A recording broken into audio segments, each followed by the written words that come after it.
आज जो स्टोरी मैं सुनाने वाली हूँ ये स्पेशली मुझे किसी ने भेजी थी। अब ये उनके साथ सच में हुआ है या ऐसा उन्होंने अनुभव किया, ये स्टोरी सुनकर ही आप बता पाएंगे। तो ये कानपुर के अर्नव है और ये इन्होंने जो घटना बताई है ये करीब आज से 8-10 साल पहले की बता रहे हैं वो, कि उनके साथ हुआ है। तो ये कानपुर में अपनी फैमिली के साथ रहते थे और ये तब की बात है जब ये एक लड़के थे। अब तो सेटल्ड हैं। अर्नब जो है ये मिडिल क्लास फैमिली को बिलोंग करते थे। कुछ ऐसे पुराने से इलाके में रहते थे जहाँ पे पुराने पुराने घर भी आसपास थे। तो जैसा कि उस एज में लड़कों की आदत होती है कि बहुत बड़े बड़े सपने होते हैं, बहुत बड़ी बड़ी बातें उन्होंने सोच रखी हुई होती हैं, तो वैसे ही इनके भी बड़े बड़े सपने थे। पर एक आदत भी थी साथ में, वो ये कि कामों को टाल देते थे। कोई भी काम उन्हें मिले तो वो बस सीधे यही कहते थे कि कल कर दूंगा। तो अब शुरू होती है असली कहानी। कानपुर में बत्ती बहुत जाती है, तो उस रात भी लाइट गई हुई थी। तो उसे कुछ समझ नहीं आया, तो उन्होंने सोचा चलो टेरेस पे ही टाइम निकाला जाए जब तक लाइट नहीं आती है। तो वो टेरेस पर जाकर बैठ गए।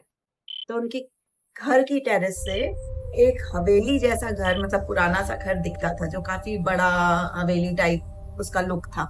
तो उसके लिए, उस हवेली के लिए काफी बातें भी लोगों में होती थी और फैली हुई थी। पर ऐसा होता है कि ऐसी जगह पर जो लोग रह रहे होते हैं ना, वो यूज टू हो जाते हैं।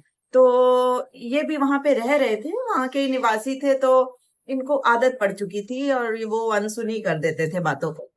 पर उस दिन क्या हुआ, उसे हवेली से एक रोशनी सी नजर आई। हवेली में तो बरसों से कोई कभी गया नहीं, रहा नहीं, कभी कोई रोशनी नहीं। पर एक दरवाजे से उसे रोशनी दिखी। और हैरानी की बात तो ये थी कि ये दरवाजा भी उसने कभी पहले नोटिस नहीं किया था। मतलब उसको ये पता ही नहीं था कि ये ऐसा दरवाजा भी है इधर कोई।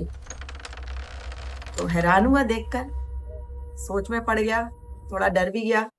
तो उनके जो पड़ोसी अंकल थे, नेक्स्ट डे वो उनके पास गया, मतलब जिनको काफी जानकारी थी, जो काफी उस बारे में बातें किया करते थे, उनके पास गया और उसने बताया कि उसके साथ ये हुआ। उसने कभी भी ऐसा दरवाजा नहीं देखा था, आज उसने वो दरवाजा देखा है और उससे रोशनी भी आ रही थी। ये क्या था? अंकल थोड़ी देर चुप रहे, सोचते रहे और फिर उन्होंने कहा कि ये दरवाजा तो सबको नहीं दिखता। अगर तुम्हें दिखा है तो इसके पीछे कारण है। अगर दरवाजा तुम्हें दिखा है तो ये समझ लो जिंदगी तुम्हें एक लास्ट चांस देना चाहती है। ये सबको नहीं दिखता।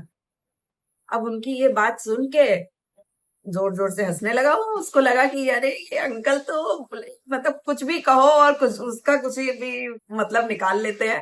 तो हंसता हुआ, इग्नोर करता हुआ निकल गया वो।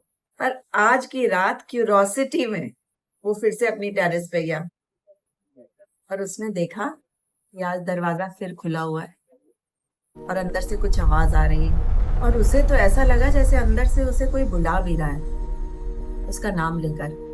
धीरे धीरे सी कुछ आवाज उसको कानों में उसे महसूस हो रही थी। वो अंदर जा सकता था, उसका मन भी था अंदर जाने का, पर उसकी हिम्मत नहीं हो रही थी, डर की वजह से वो कांप रहा था।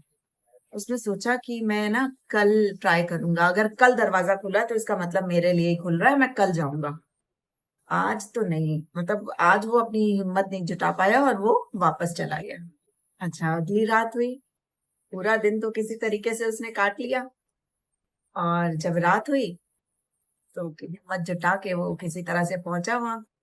अपनी टेरेस से ही उसने झांका और देखा कि आज दरवाजा खुला है, पर थोड़ा कम खुला था। अंदर से रोशनी आ रही थी।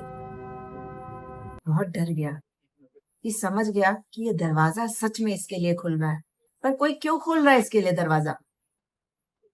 पर ऐसा उसके साथ हो ही क्यों रहा है? उसके मन में इतने क्वेश्चंस आ रहे थे और वो एकदम ना जैसे उसी जगह स्टिक हो गया और जड़ की तरह एकदम हिल नहीं पा रहा था बिल्कुल वहां से। और उसको अंदर से एक आवाज आई, आ जाओ अर्नब, आज के बाद ये दरवाजा फिर कभी नहीं खुलेगा। तुम अंदर फिर कभी नहीं आ पाओगे।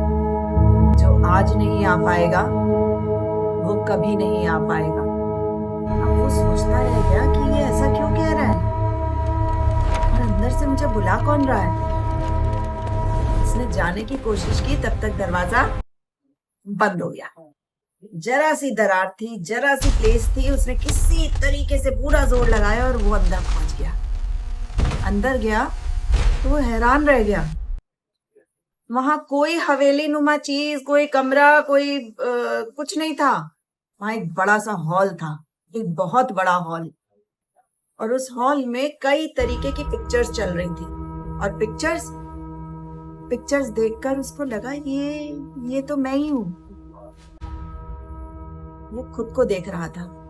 तो अंदर हॉल में अर्नव के ही सारे पिक्चर्स चल रहे थे, और वो भी फ्यूचर के। तो एक तरफ तो उसकी सक्सेस के पिक्चर चल रहे थे और दूसरी तरफ रिग्रेट के। तो एक वर्जन उसकी सक्सेस का था और दूसरा वर्जन उसकी रिग्रेट से भरा हुआ। और मालूम है उसे वहां क्या आवाज सुनाई दी? ये सब तुम्हारी चॉइसेस के नतीजे हैं। जिंदगी बार बार वार्न नहीं करती, तो ऐसा दरवाजा सिर्फ एक बार खुलता है। जिंदगी में चांसेस भी ऐसे बार बार नहीं मिलते। अर्नव वापस घर आ जाता है। सुबह होती है, हवेली गायब, दरवाजा गायब, पर अर्नव के मन में वो अनुभव आज भी है। वो समझ चुका है कि चांसेस बार बार नहीं आते। वो समझ चुका है कि जिंदगी में दरवाजे बार बार खुले नहीं मिलेंगे। अर्नव ने एक बात और कही कि दरवाजा डरावना नहीं था, उसका बंद हो जाना उससे ज्यादा डरावना था। जिंदगी में एक ना एक लक का दरवाजा सबको खुला मिलता है।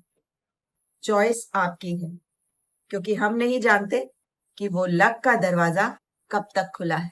शायद आप अर्नव की इस कहानी से सब समझ ही गए होंगे। तो ये है हमारा next principle, principle of scarcity. जब हम जानते हैं ना कि अपॉर्चुनिटी लिमिटेड है, तो हम उसे ग्रैब करने की जल्दी से जल्दी कोशिश करते हैं। पर जिंदगी की अपॉर्चुनिटीज की टाइम लिमिट हमें नहीं पता होती।